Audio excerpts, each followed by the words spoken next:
राज्य में बढ़ी पारे अंगनवाड़ी कर्मी दरमा दरमा वृद्धि नहीं बड़ सूचना देते उपमुख्यमंत्री प्रभाती परिडा। खूब शीघ्र विधानसभा घोषणा हो पारे बोली से ए संपर्क में सूचना देते।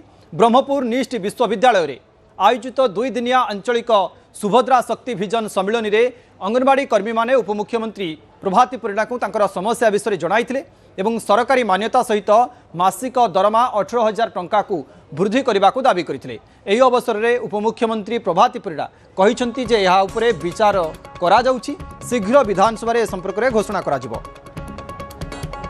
तृणमूल स्तर रे काम करुथिबा अंगनवाड़ी दीदी मानकर व्यवस्था परिचालना एवं सामूहिक उद्यम रे केंती अंगनवाड़ी सुदृढ़ हे परिबो एवं व्यवस्था रे कोन चेंजेस आनी परिबा। आमे अंगनवाड़ी रो असम आप रे जो माने काम करूचंती इंफ्रास्ट्रक्चर ऊपर से माने भी काम करूचंती तन प्राय काम हां जो से इश्यूज अच्छी आमे लेखिछु वाईफाई पई बा टावर सेटल हे जिवो मत लागु बहुत जल्दी सेटल हो विधानसभा रे करेला।